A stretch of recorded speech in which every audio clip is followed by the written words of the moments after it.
So today we're going to go get some outperforming moments from you guys, little quotes, and then we have our guest speaker, Andrew Hernandez, who's going to be on Zoom today because he is in London, so he's not going to be able to make it in person.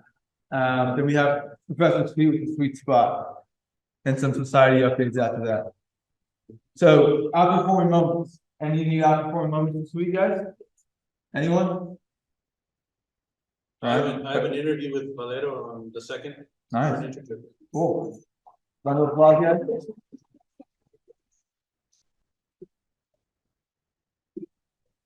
Moving on to the next interview phase of Delta.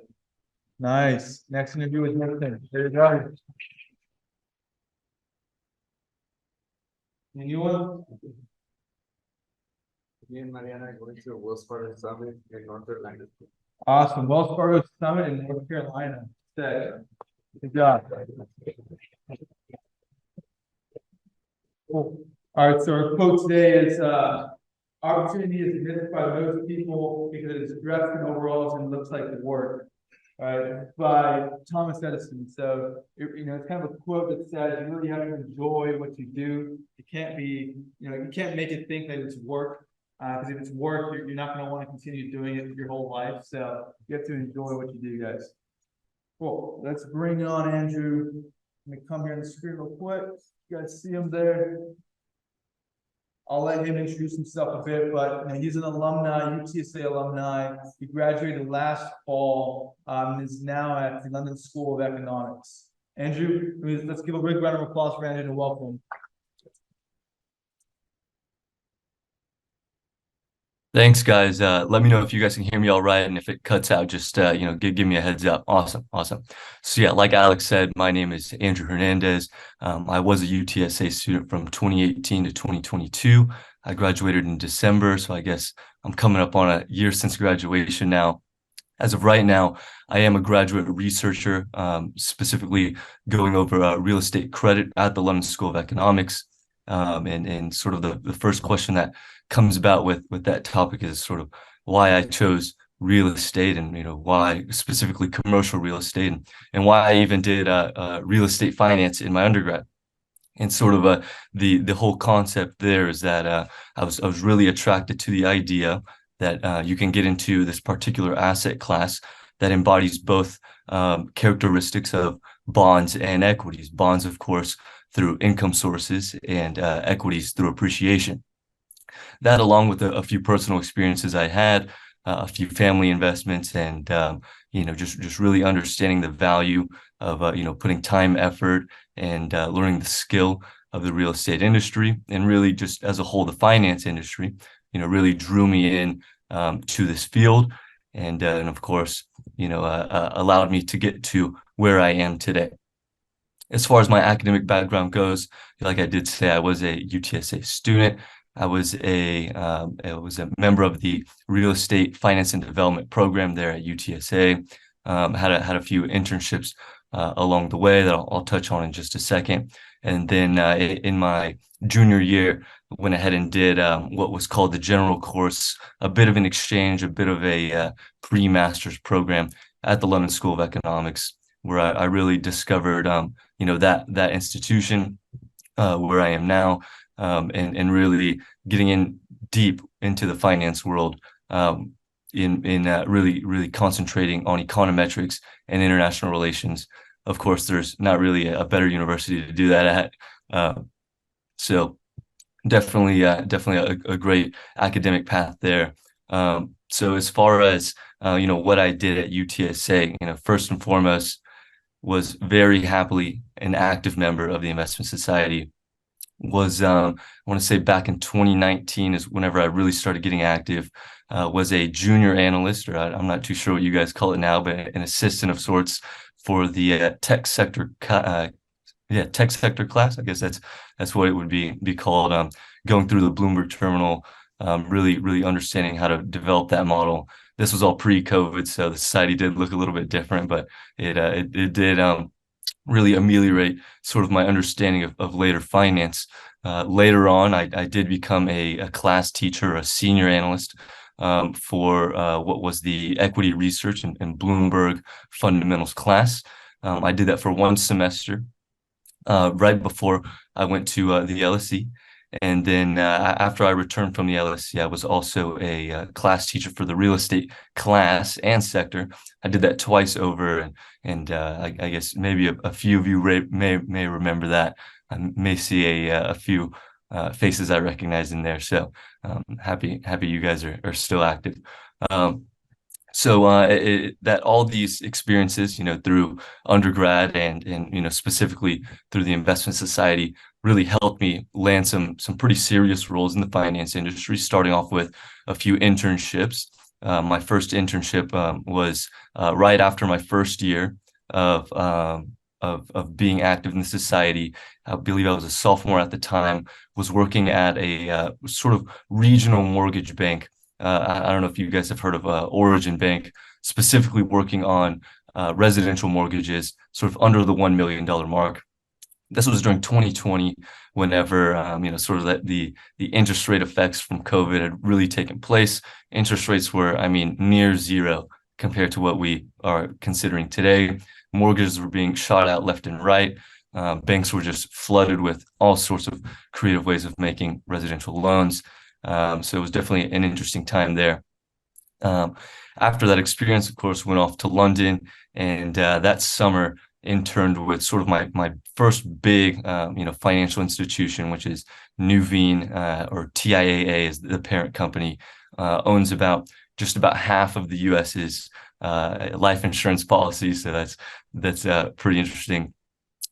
Specifically working on their investment management team. So really getting down into the real estate, and my actual job function was on the transaction side. So really focusing on the buying and selling of commercial assets, of all sectors, but even then focusing even more down on sort of office and life science assets. Again, sort of the understanding the timing of this is really important, because office assets, like right after the peak of COVID, nobody knew what was going on, and sort of this new sector was coming around, this life science industry, pharmaceuticals, medical research, even hospitals of some sort were sort of taking over the office space, and a lot of conversions were occurring during this period of time. So it really was a testament to the time, and it really, it taught me a lot about what exactly happens in the real estate market as these economic shifts occur.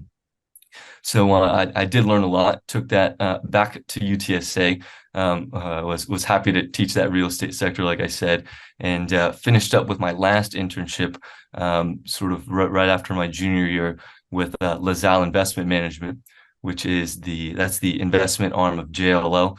I don't know how many real estate folks we got in the room, but very large real estate brokerage nationwide. Working on their investment side. This time around, I was really focusing in on what is called asset management, the line of work of asset management, where you're really focused on the drivers that produce the income at a particular asset, whether that's reducing costs, finding new ways to lease, finding new revenue generators. There's a lot of creative ways that an asset manager can really impact the bottom line of the asset, and then of course the fund that the asset belongs to. And that's sort of the whole premise of what I was doing that summer. That was out of Chicago.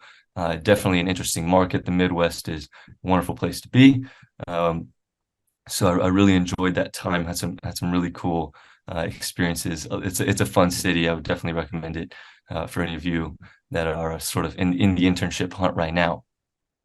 So sort of the culmination of all these internship experiences really led to sort of like the final, sort of a epitome of what happens when you graduate is you need to find a full-time job, and I'm sure there's a few of you in the room that are anticipating that moment, at least I'd hope so. You're in the right place if you're looking for it. So ultimately ended up at Prudential. So I'm sure maybe a little more commonly spoken about Prudential, specifically in PGIM, so Prudential Global Investment Management on the real estate side.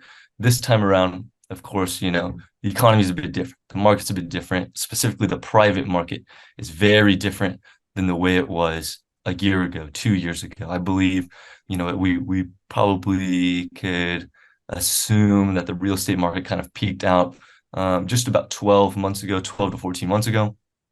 And since then, probably like the 6 months after the peak was a very large period of uncertainty and a lot of risk, really trying to understand, how the following 6 months, following 12 months, following 18 months after sort of this route is going to, go through. So this role that I sort of entered was quite unique. Was really focused on what is called special projects, special financing, which is really, for lack of a better way to say it, is putting out the fires that sort of the broader market has lit on all of our assets. So in the span of those 6 months from the peak, real estate valuations declined. I'm going to say probably on average about 20%, depending on what city you're in, more or less, depending on what sector. It's pretty obvious at this point that office is probably headed towards, the negative 50% mark, but, we'll see what actually ends up happening there. Don't want to jinx it, but I probably want to invest just between us. So really, really getting down and understanding what are some certain things that I can do to sort of limit the downfall, limit the sort of toxins that are spreading across the real estate market. And in that process, I really started to learn a lot about industrial real estate. Why industrial real estate? It's sort of the golden child of real estate during downturns. And I'd say in modern downturns, right? We sort of have this wave of e-commerce and, Amazon, Target, Walmart, wild amounts of online shopping occurring, which just dramatically boosts the logistics industry. The logistics industry, of course, relies entirely on industrial real estate, whether that is manufacturing facilities, whether that's logistics post storage facilities. When I say storage, I mean like large warehouse storage, not self-storage. So really understanding how those factors sort of impact each other, and really understanding, how the rest of the market impacts the logistics industry. And really, when you start to really dive into it, is how the logistics industry really impacts the rest of the broader market, right? We could say, I probably comfortably say right now, one of the reasons why, this downturn isn't too visible is because, online shopping is a thing. We're still having a lot of consumer spending, and it's really making its way into manufacturing, which is booming, of course, and logistics as a consequence of that. So it's one of the reasons, why, there's not a 2008 occurring, which, again, don't want to jinx it, knock on wood. Hopefully things will look better in the next 6 to 12 months, but it's really understanding, how these factors impact each other. And the example I'll give you guys, and this is sort of a deal that's already been closed and past its time, was the Bed Bath and Beyond situation, right? I'm sure many of you guys who are following financial news heard about what happened with Bed Bath and Beyond, right? Probably about a year ago, they started having some financial difficulties, and ultimately led to their bankruptcy. It just so happened that the team that I was working on was in charge of pretty much terminating the manufacturing facilities for Bed Bath and Beyond. I'm not gonna be extremely proud of it, but I guess I am, I guess not necessarily happy to say, but my team was somewhat responsible for turning the lights off at Bed Bath and Beyond. Pretty much what happened is they signed what we would call a mega lease in the 1 million square foot plus range. Monthly rent came out to over $1 million a month. So you got to think about what that looks like to a company's balance sheet, what it looks like to their cash flow statements. Horrible for a company that's going bankrupt, right? They took out a lot of loans for equipment, placed it in our buildings. Not a great, financial environment for that company. So ultimately what happened was we sort of gave them the boot, as these bankruptcies started coming in. We ended up taking them to court, pulling out our paperwork, our contracts, and ultimately, like I said, turning the lights off for them and leading them down the path of termination and I guess this we would call the end of their business. Definitely an interesting lesson. You'll find out that you know some of the business that you do with what would appear to be some great partners, right? Bed Bath and Beyond 12 to 18 months ago looked like a wonderful lease, right? Who in the right mind wouldn't sign a state, nationwide multi-state retail chain? It's like a golden opportunity to secure a long-term, low risk, low discount rate lease. It's just it's these things that during downturns we learn that you really, really, really got to research heavily on the people that you're doing business with, and those folks at Bed Bath and Beyond, maybe they had a lot going on in their personal lives. I don't know. That's not my place to assume, but they definitely weren't making great financial decisions, and not necessarily deceiving the rest of us, but not making it exactly clear, the state that they were in. So all that together, it did lead to this, this ultimate decision where, shutting them down was likely the best option. Of course, as of about, I want to say 2 months ago, they're no longer in operation. Ended up getting sold out to Overstock. All their materials, supplies, and equipment got displaced over to Overstock. So that's pretty much it on that front. I guess as a little side note for those of you interested in renting or getting a new apartment, if you want some like cheap, just like furnishings and stuff to fill your apartment with, just go on Overstock right now. The Bed Bath and Beyond inventory is just dumped on there. So that's my little fun fact there. So ultimately, right after about a year of working in the industry, I sort of decided, is this exactly what I want to do? Is this the market I want to participate in? And sort of the decision that I came to was, given the opportunities that I had at hand, the opportunity to sort of pursue a postgraduate degree and specifically get some research experience under my belt. That is what I decided to do. This economy isn't necessarily the best to be an investor in, but that's totally fine. There's different opportunities there, such as research. So, speaking in on that, right now at the London School of Economics, I did briefly touch on the fact that I am researching real estate credit facilities and how those are impacted by rates. Of course, won't bore you too much with the technicals there, but in high interest rate periods as we're in right now, the industry can get pretty creative, and you're going to see a lot of opportunities arise in the debt industry. And although it sounds kind of boring, right? It's just like, oh, making loans all day. You slowly start to realize that deeper and deeper you get into that side of the business, is you see how incredibly complex it is. And it's not just making loans anymore. There may be one person making that loan down the line, originating that loan, but then that loan is getting securitized. It's getting split up into an A, B, and a C. It's getting sold off to high yield investors. It's getting sold off to life insurance companies. It's getting sold off to real estate companies.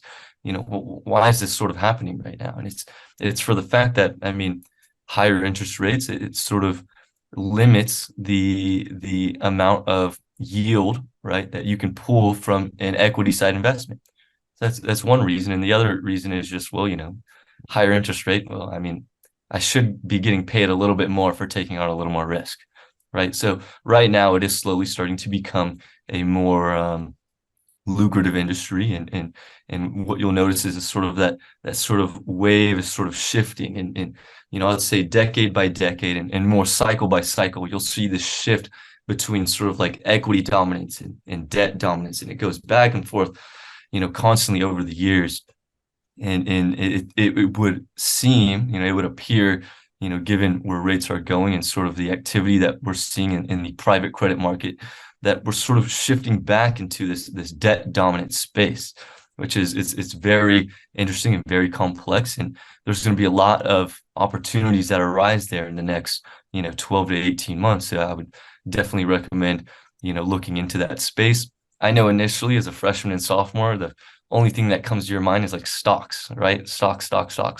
Fun, Robinhood. Okay, whatever. You learn a little bit of financial fundamentals and you start to realize, okay, like maybe fixed income is in debt and bonds. There's a lot more complex fundamentals behind that really drive sort of the financial industry as a whole, and really makes up sort of the backbone of some of the most core and fundamental financial instruments. So that's sort of what I'm researching now. Super excited about it. I'm at a great institution, and I had a great background from UTSA, so it really just sort of all made sense to sort of take this path right now.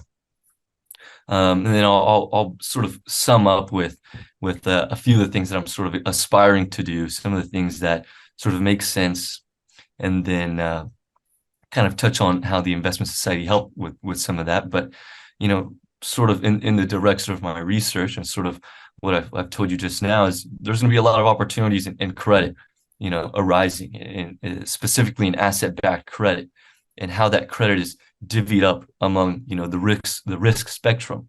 So ideally that's sort of the career path I'm trying to go down right now. Hopefully the market sort of clears up, especially for real estate and the rest of the real asset markets. So that is sort of where I'm going right now. And sort of how did I get to all this, right? At the end of the day, as a freshman, no idea what I was doing, right? I was just sort of moping around campus, talking to whoever knew the slightest bit about finance, and sort of just got myself even more lost than I felt like I was before. But I was fortunate to find a community like the Investment Society, and being active and coming to the meetings. Although they seemed very confusing in the beginning, I slowly started to understand more and more. And by the time I was a senior, I was out there leading these things. And it's just there's a very steep learning curve, and you may as well be around people that are also sort of going through that same learning curve than sort of trying to do these things alone. And the Investment Society is definitely my recommendation there. So that is sort of the wrap up of sort of the core of my speaking. But I understand there were a few pre-written questions from some audience members, and then I'm happy to answer those. And if we have some more time, we'll open it up to the crowd, and I'm happy to answer whatever you guys have. I'll give it back to you, Alex. Cool, thank you. Just give them a big round of applause.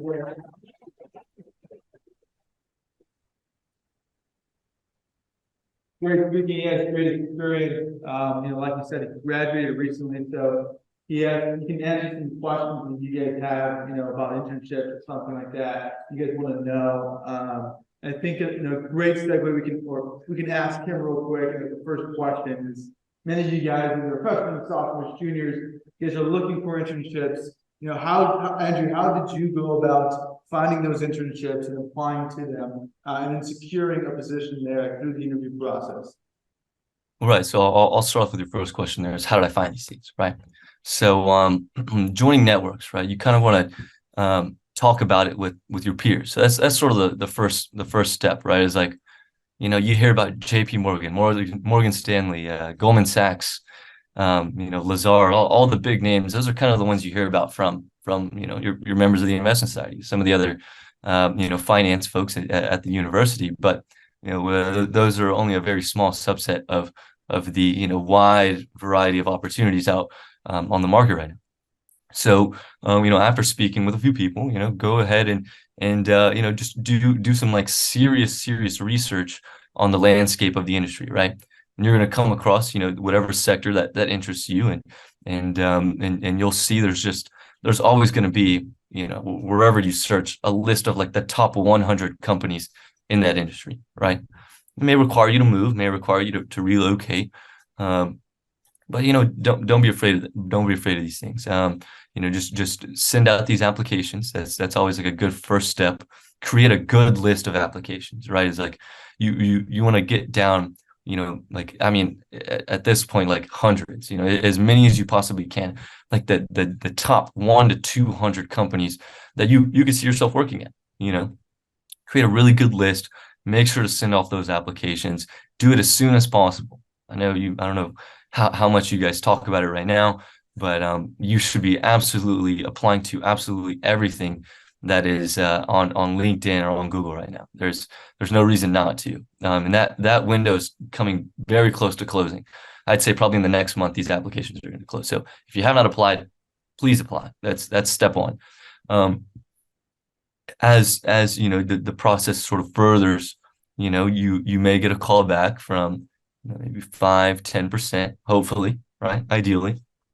And that process will go along is what we would consider like the traditional interview process, right? Start off with the application. You're going to receive some type of online assessment, maybe a higher view, maybe a little test for the larger institutions. Some institutions don't even have it at all. And that's going to be followed up with an HR round of sorts. This is really going to be the round that gauges your interest in the industry, in the company, where the company sort of understands you on a more personal level before they really get to understand what you know. So that's always like the first round. Then you're gonna get into sort of like the core of the interviews. 1, 2, 3 rounds of interviews with analysts, associates, VPs, MDs. If you're at a smaller firm, maybe talking to the principals, the partners, as you go through. It's sort of broken down into 2 parts, behaviorals and technicals. With the behaviorals, of course, they're going to want to know what it's like working with you, right? How much of a team player are you? How collaborative are you? What are your communication skills? What are your how do you act under stress? These are all things they're going to want to know before they even ask you what you know, right? So after they sort of get your personality down, then they're going to start hammering you on the technicals, right? Depending on what your industry you're going down, there's going to be some form of model, some form of financial technical ability that they're going to be testing you on. I can say, at least for real estate, I mean, a modeling test is typically what that looks like. So while you're live on Zoom or even in person with a computer in front of a board or a sort of committee, you're going to have to build a model on the spot, right? For real estate, that's pretty much arriving at a yield, a value, and sort of a simple return on a particular investment opportunity. For equities or equity research, I would imagine that looks like, a 3-statement model. For M&A, I would imagine that looks like probably an LBO, right? So whatever that is, whatever that sector that you're going down, they're going to test you pretty heavily on. So I would try to become not necessarily an expert, but as good as you can get, as good as a student can get at the financial technicals for this interview. And sort of this will all sort of sum up with the most senior person on your team is ultimately going to just talk with you, right? That last interview is typically going to be someone that's likely 2 or 3 times your age with a lot more experience, not caring too much about what you know, but really if they feel like they can teach you, right? I remember Professor Sweet would always say, displaying intellectual curiosity, displaying some initiative in wanting to learn, right? This is what that last interview is going to be all about. This is what the principal or the MD is really going to start asking you about it. Whenever you can really convince them that, you're probably not a bad person to teach, you're likely gonna end up in the role. So that's the typical process, start to finish, how you land the internship. So I'll leave it at that. Cool, that's a great answer. So you hands in the back, start asking questions, independent of my actually. Probably better unless you can hear it, probably not. If you guys can just be sure to talk real close to the mic so I can hear you guys. Can you hear me? Get a little closer if you can, or a little clearer. Yeah. I'm not hearing you too well. You may just need to repeat his question for me.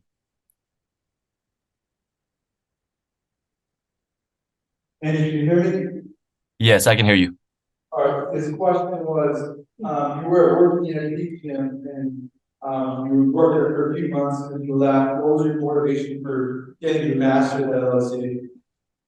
Right. No, I appreciate that question. It's a really good question. So a few factors there. So one, one of the factors, you may come across in these interview processes is that I'm not going to say they're going to overlook certain academic backgrounds, but you may get the sense that particular individuals with, those gross IVs and I'll just say more affluent backgrounds end up landing a few more roles than the rest of us.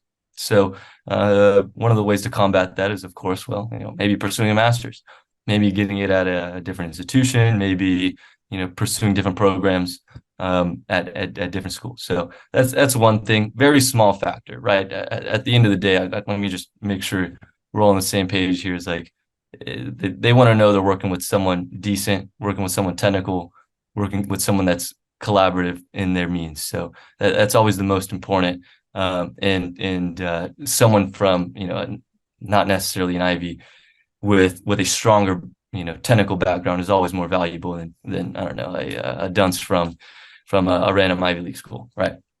But yes, sometimes the name, the resume, the companies do work at kind of they do matter a little bit. So just keep that into account. Although it's a very relatively small factor. The next sort of factor sort of played into my decision was the idea that I kind of wanted to shift industries a bit. I noticed sort of this trend, like I mentioned, equity to debt.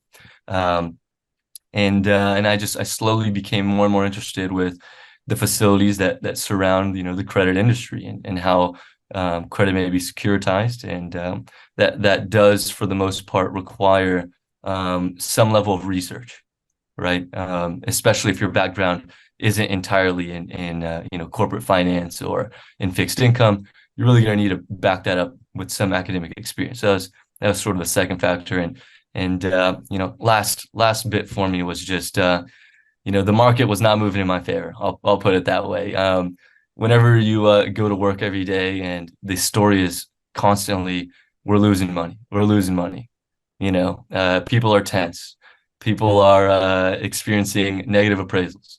It's not the greatest feeling. They do say you learn the most during a downturn, and that the stress is really what ingrains, certain lessons in you, which I totally back. I learned some incredible lessons while working. But I figured if I did want to go through this shift as far as a career goes, and the market is where it is, I think just the timing makes sense to sort of take on that research and graduate experience, now while I can. Hope that answered the question. Andrew, it's nice to see you again. So I have some questions. I know we have a question. We have many future MDs here, a lot of presenting MDs in the room. And one of the big parts of being presenting MD is there's a lot of research. It's mostly self-guided. So as a researcher, got any tips for that for our future MDs in the room? Thanks. I'm sorry, I'm not hearing you too well. Are you saying how research? I'm sorry, I really didn't catch it. This question was, there's a lot of we have current MDs that are giving research or presenting out their research to our members here. There's future members that want to be MDs and give presentations. And as a researcher there at the London School of Economics, what are your tips for researching outside of school? Okay, so there's a few things here. So there's one, researching sort of the jobs, researching the industry, and then there's on another factor, it's like really researching the topic, right? So on one front, you probably want to start off with understanding the layout of the industry, right? It's like what is the function of these different companies that sort of exist in this environment that we're in right now. So with real estate as an example, right? You should probably understand the difference between investment sales, capital markets, debt capital markets, equity, collateralization. There's this huge spectrum of industries just within this one subsector. So I would definitely start off with that, right? And whether that's, fixed income, equities, whatever your industry, path is, definitely start off with that. But then on a second level, probably more importantly is really understanding, what you're working, right? So with real estate as an example, again, you should become pretty comfortable with understanding what it is that drives the returns for a particular real asset. And I'll kind of stray away from real estate for a second and maybe talk on bonds. But as an example for bonds, you probably want to get a pretty decent understanding of how interest rates and prices affect yields, right? That's just going to take some serious research, right? Going on, honestly, the Bloomberg terminals, going on Capital IQ, reading up on just like articles, reading up on Fed commentary. You really want to get an understanding of the product, as you're entering this market. And I think more so than ever is, with the massive amount of resources that are like available to us nowadays. And I mean, like even more so than even like 3 years ago, like ChatGPT didn't even exist back then, it's just like everyone kind of knows everything now, right? Everyone kind of knows everything. So like, what can you learn that sort of differentiates you from everyone? And I don't necessarily have that answer, right? What that is for me is different for you. For me, that was pursuing a research degree, right, and really understanding credit facilities. But for someone in stocks, what are some drivers behind market sentiment? Right. These are some, I mean, even some psychological factors here. Like there's so much you can learn, and there's so many small niches within the topic that it honestly comes down to just like, what do you find interesting? And whatever it is that you find interesting, I would just really hammer down on that. Use the resources available, use AI at this point, sit on those Bloomberg terminals, and I think most importantly, talk about it with your peers. See what they know, see what you know, see where sort of the understandings are a little bit different. I think that's probably the best advice I can give as far as research goes. Okay, so you're saying is understand the topic as a whole and really grind down specifics within that topic, correct? Yes. So, not only just understanding the function of the job, but really becoming, or at least attempting to become an expert on a very specific area in the industry that you're really pursuing. Well, we have a few more questions as well here.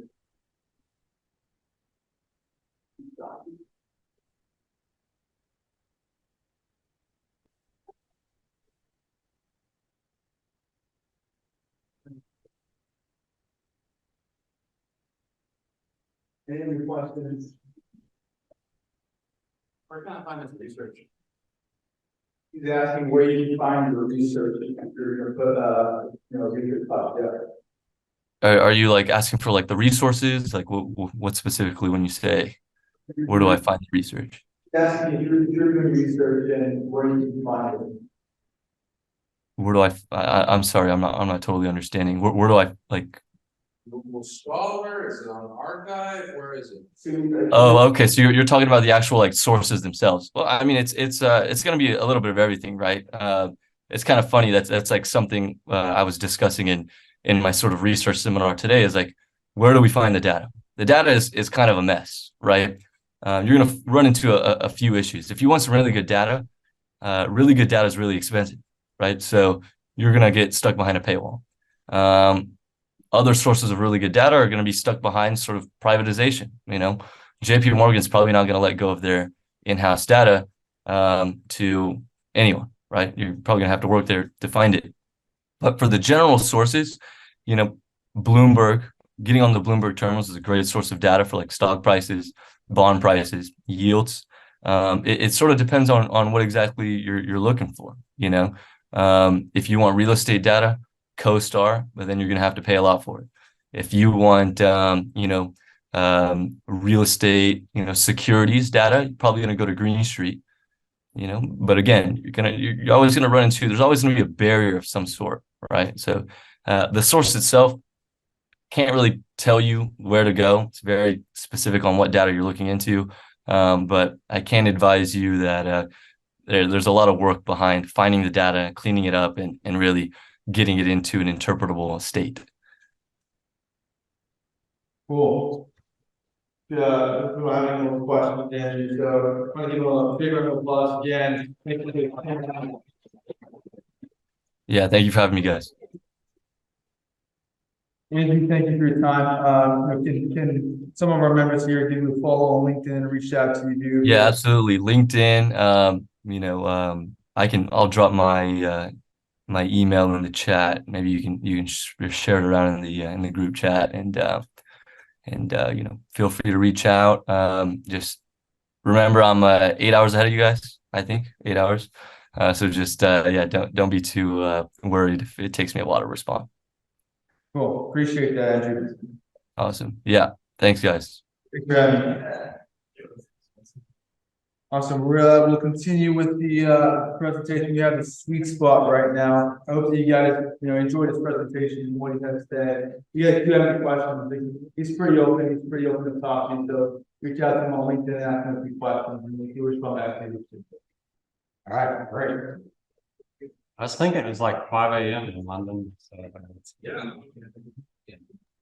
Yeah, I'm pushing 2:30 right now. So yeah, just need to get my rest for my morning seminars.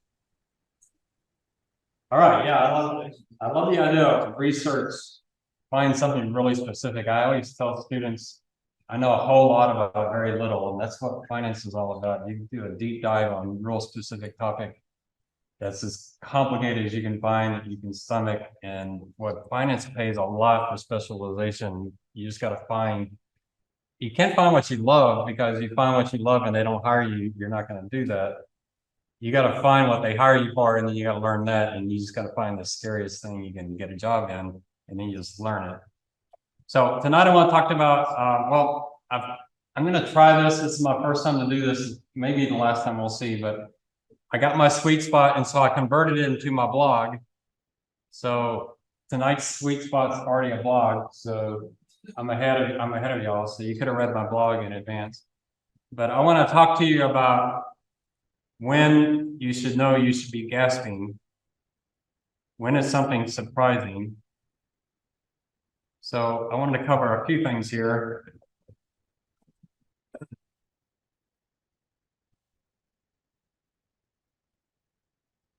I'm just gonna give you a couple of things. So let's say you're going into an interview and the market's doing stuff, and you don't know if it's a big day or not. If you walk into the interview and the first thing they say is, "What do you think about the markets?"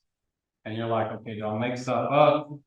If you're not sure, you can say, "Oh yeah, that's pretty crazy. What did you think?" Hopefully they'll get you off the stage. But if you can go into an interview, you got to know, is today a big day or not? And so I'm going to give you a few tricks that I would use, and I'm going to encourage you to create a dashboard, especially you freshmen and sophomore. Create a dashboard. If you want to create one and you don't know how to do one, come meet me in the FSC. I'll show you some ones that I've built. It's really, really useful. So my investment class already knows this one. The Standard & Poor's 500, that's all the large companies in the United States, 500 companies, very well-known companies. It's an index, and it's standard deviation, if you'll learn that in your stats class, but standard deviation tells you about volatility, how much risk there is. Its daily standard deviation is about 1%. So 1%, what that means, if the market moves less, like today, what did it move? Like almost nothing, right? It was just flat. So today you go into an interview, you say, wow, you see the markets, that was crazy. You're going to be like, what are you talking about? Now, maybe it's crazy because it was way down and came back up. It was crazy intraday, but it ended about where it started. But a 1% day is not that big of a deal. So the market's up 0.5%, not a big deal. 3% is 3 sigma events. So you'll learn in your stats class that 3 standard deviation event is a pretty big deal. It doesn't happen very frequently. So if you're going into an interview and the market's off 3% or up 3%, you better know that it's up or down a bunch, and you better know what else. Why? Right? Don't go into an interview and the market's off 3% and you have no clue. Guess how far you're going to make in that interview? Oh, the market's, yeah, I didn't really know it. No, you gotta know that. So 1% is a good number to know. If the market's off more than 1%, something big's probably happened. The volatility index, so y'all follow that.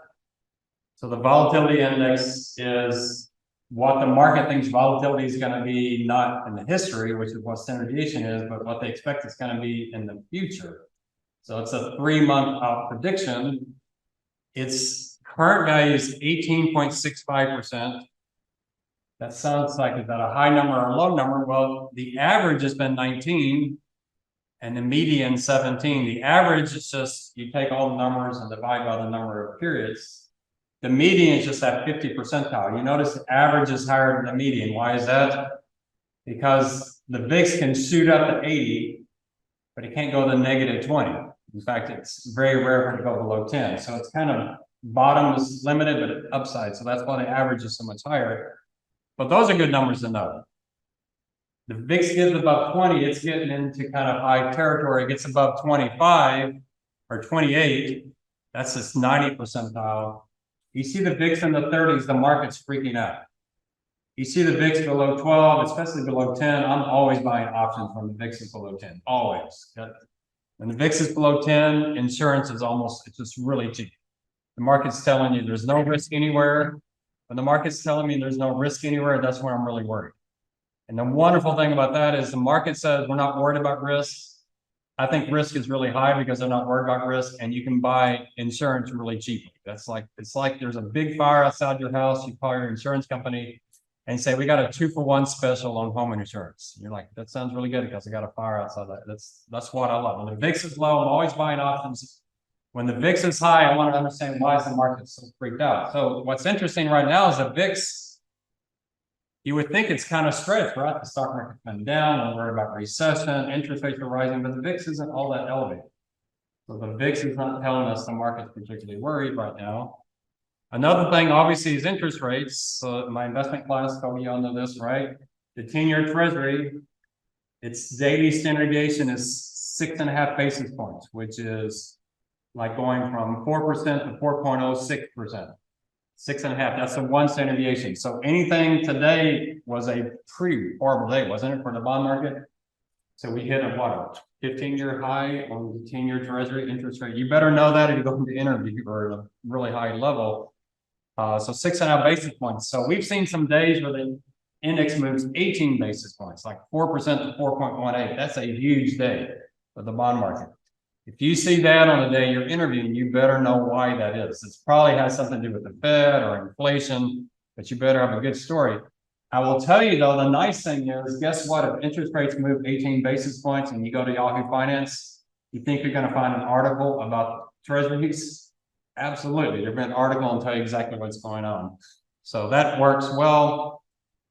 The other thing is the 10-year treasury versus the 2-year treasury. That's the term spread of interest rates. And it tells you a lot about what the bond market thinks about the recession versus growth.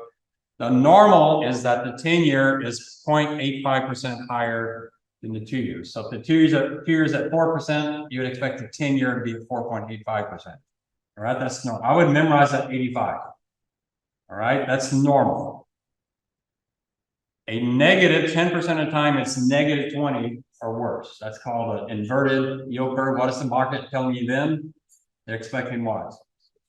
Expecting a recession. And then the steep is 221. We had a really steep yield curve a couple years ago. What do we have today? Negative 71. That sounds pretty extreme, doesn't it? We have an extremely inverted yield curve. I would definitely want to know that going into the interview. So that somewhat says the market must be really expecting a recession, and that's the way people interpret that. The other thing is inflation. The bond market actually predicts inflation. There's a break-even inflation number. I got a YouTube that shows you how to calculate this number. I'd be calculating this number every day. The bond market expects inflation 5 years from now to be 2.87%. The average has been 2.27. The low was 146. The high was 3%. If you see that break-even number, you have to figure out how to calculate it. If you see that hit 3% or higher, the Fed will be freaking out. Because when the bond market says we're worried about inflation, guess what? We're worried about inflation. The bond market, they're in control of everything. They do whatever they want to. If the bond market's not happy, nobody's happy. So if the bond market thinks inflation is going to be 3%, the Fed's going to have to work really, really hard to bring inflation down. Right now, it's at 287. That's a pretty high number. So the bond market's expecting, that's 5 years out. So that's what the Fed doing everything they're doing out. They're expecting higher inflation 5 years out. That's a pretty high number, kind of a scary number. And the other one is spreads. Spreads is corporate bonds versus treasuries. How much are you getting paid for risk? That's what Andrew was talking about. the credit markets. How much should I charge for the risk? So high quality, you don't get paid much. 23 basis points, that's the 10-year is at 4%, they're gonna pay 4.23%, not much. The current is 23, historically is 24. That's interesting, isn't it? Double A, the current 63, historically has been 67, 102, 103, 143, 160. Doesn't that contradict what I just said with the yield curve? The yield curve saying recession, the corporate market saying everything's normal and fine. The VIX is saying everything's pretty normal. So you got the yield curve screaming that things are in trouble. You got the corporate bond market saying everything's still pretty normal. One of those has got to be wrong. You got to figure out which of those is wrong. But I will assure you, you go into an interview and you talk like that. Yeah, the yield curve is telling us recession, but the corporate bond market doesn't look all that stressed. It looks pretty normal. You will be above 99.8% of undergraduate students. None of them talk like that. Why? Because most of them are buried in a textbook. What does the textbook tell you about today's market? When was your textbook published? A year or two ago? It doesn't know anything about 2023. And 2023 is a lot different than 2022, a lot different than 2021, a lot different than 2020. You're competing against students that are in textbooks that are 3, 4, 5 years old. You got to be looking at current markets, and then you got to be making intelligent statements about them. So you got to know when a big move is there, and you got to, then when you see it, you got to look it up. I won't show you this table over here, but all of this stuff I have, Andrew just mentioned it, all of this is linked with Bloomberg. When I load this file, it updates everything. Like that, and now it's like you can bring in all kinds of markets around the world. I saw one guy, the record I saw was a guy at Credit Suisse. He had 11 Bloomberg machines on his desk. I thought that was kind of, you couldn't even see the guy. He was like, are you over there? He's hidden behind all these screens. They're all over the place. He had to stand up to see some of them. You don't have to get quite that crazy, but I would build a dashboard. You know what a dashboard is? Something in Excel, data, right? It's kind of like the dashboard in your car. It tells you how fast things are going, how much fuel you got. You need that for all the markets. The question is, which markets do you put up there? I'm giving you some of the big ones here, corporates, treasuries, the S&P, the VIX, but there's other dashboards you can put up there. So if you build a dashboard you look at every day, even you go into an interview, you got a huge advantage because your mind is already clued into what's happening on markets every single day. But if you want more, read my blog. Now, I'm not trying to get more traffic to my blog, but it always makes me feel good when I see, hey, 4 people read my blog last month. All right, that's it for me. If you want to learn how to build a dashboard, come talk to me in FLC and I'll show you how to do it. So, quick question. What percentage of daily returns are within plus or minus 1%? Of daily returns, what, the S&P? Well, you made the standard deviation of daily returns. You go back and look at the S&P, so let's get in your stat file. The S&P follows a pretty good normal distribution. So when you're looking at the 1%, yeah, it's about 2/3 of the days are between plus or minus 1%. Where the S&P falls apart is on the tails. So, like when I was working in 2008, the normal curve says a 10% day is impossible, a 7% day is impossible. We had like 2 or 3 of those in a week. So when you get to the extremes, the statistics doesn't work. But when you're in the 1%, about 2/3 of the days are between plus or minus 1%. It follows a normal curve really closely. So it's only in the extremes that it falls apart. When are you most worried about markets? At the extreme. That's what finance does. Finance works really, really well until when? Until you need it, and then it falls apart. So that's why I was so stressed out in 2008, because we were seeing things that your textbooks say were impossible, and they were happening 3 and 4 times a week. So that's why I look 80 years old. I'm only 60. That's why I look so old. 2008 was a crushing year for my nerves. All right, Alex, turn it over to you. All right. How's it going, guys? Give me a second here. Oh, sorry.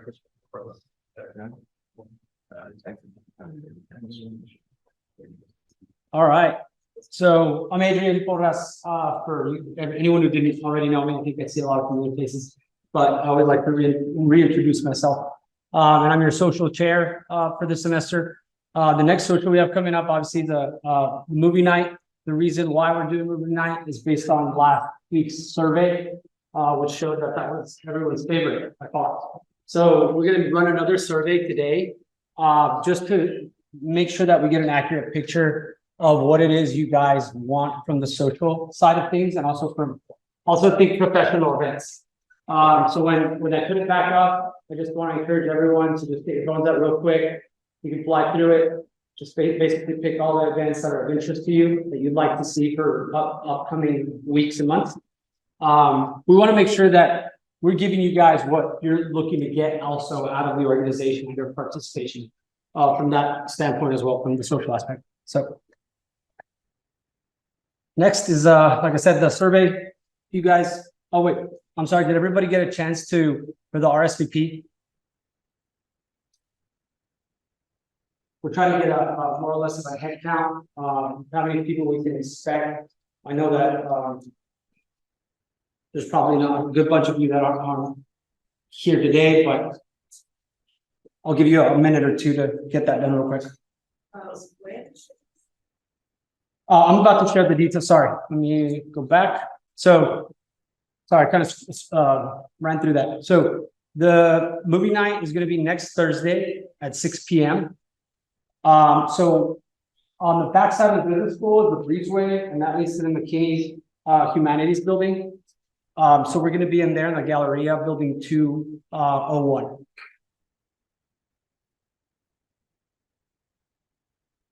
And we'll have a surprise for you guys as far as the movie and have snacks ready. What movie is it? Should I answer? Big Short. The Big Short.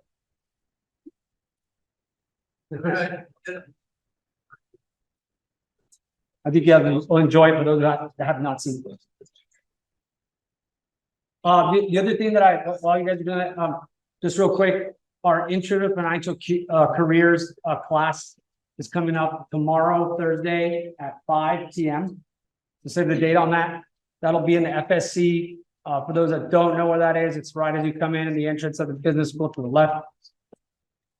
We hope to see you guys out there. We'll be covering, going more into depth of the different fields that fall within the umbrella of finance.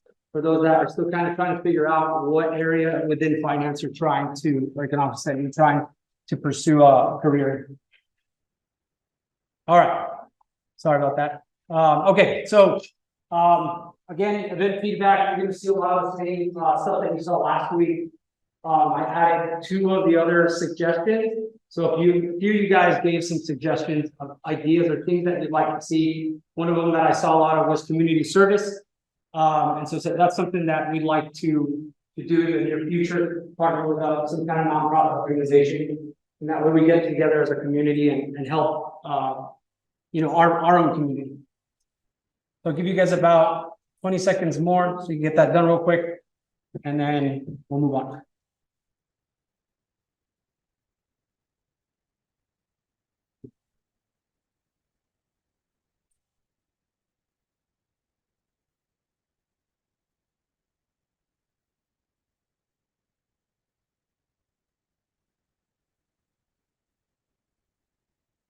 All right. Next, as a reminder, we have a society merch. We are having a flash sale to give you guys an opportunity to get your hands on one of our amazing t-shirts for $15 for the next week. The polos are on their way. Those will be 25 or 20 for members. And those are real nice. You saw some of the officers have them on. I'm going to get one probably. So anyway, just something for you to have. Now, member advisory board. A lot of you guys have already heard about this. This is just kind of a reminder of us giving you guys an opportunity to get more involved. Let's just say one of you guys is contemplating being a future officer after we go away, so we can keep this organization moving. We want to make sure that you guys get an opportunity to get a glimpse of what it's like to be, in the background as your executive committee, who's applying all the different things that we do. We're gonna have anyone who's interested come up at the end, talk to one of us. We'll get you signed up. we're doing interviews. We got garnered a lot of interest in the last meeting. So we're gonna give you guys another opportunity. And we should have some selections made in about a week or so's time. We'll just keep a look at all that. Again, just come up and see us and we'll put you down for an interview. Last but not least from me, so the Southeastern Hedge Fund Competition. We went over this last time. It's an opportunity for you guys to create a proposal, a pitch. That this is for next year, just a clarification. We had a few questions on that. But if you want more details, please visit that website that we got up. It's with Georgia State, I believe, University. That's hosting this. So it's a good opportunity for those that are interested in that industry within finance, hedge funds, and things of that sort. If you need any other guidance as to like more details of what it all entails, come talk to us in the end.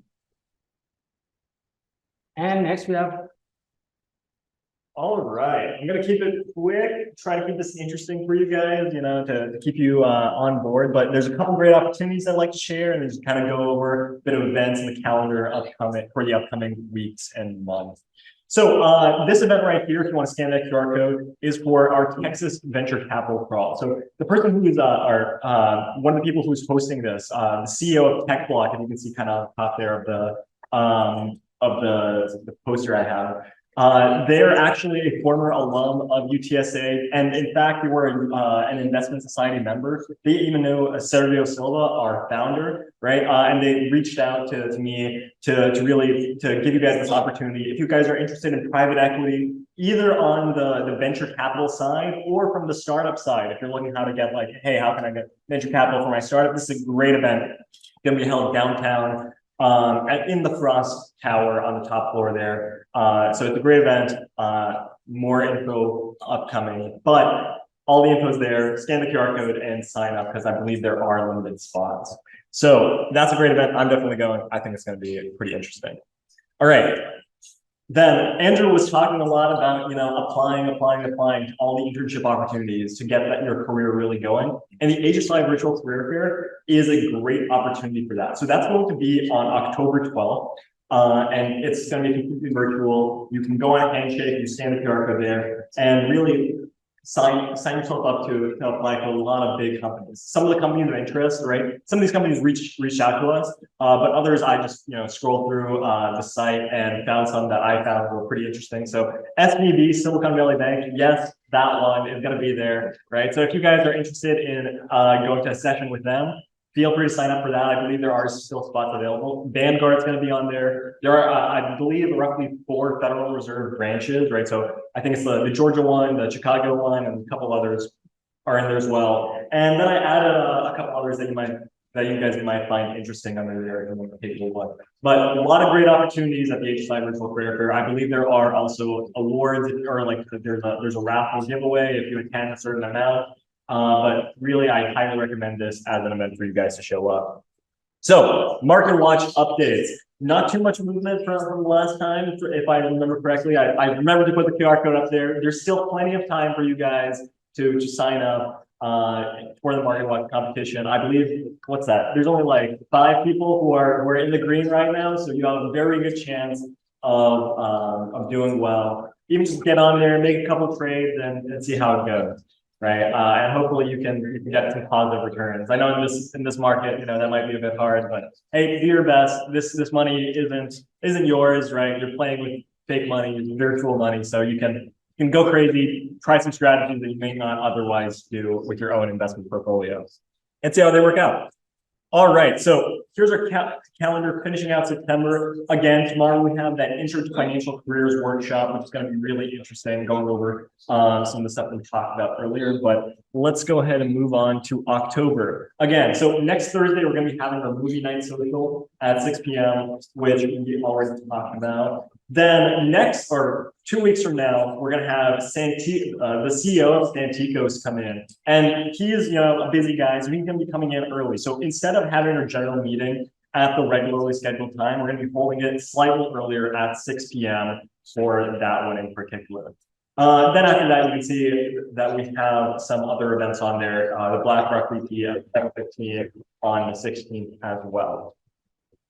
All right, so on to our fall classes, right? This is a big thing that we always hold, and I think is really where you get a lot of the value from the investment society. So starting on October 4th, as you can see from that little calendar there, at 6 p.m. we're going to be having, at 6 p.m. we're going to be having our analyst program, which will meet weekly, right? This is a program that we want to put on as the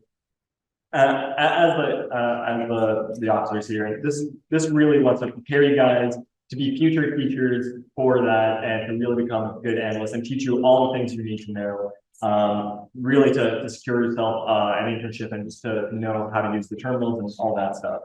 Then on Thursday, we're going to have the technical analysis course, right? And as you can see on there, technical analysis, there's going to be a lot of good info covered in that as well. Then starting a couple weeks after that, on the 16th, we're going to have our wealth management course, going through the rest till the end of November.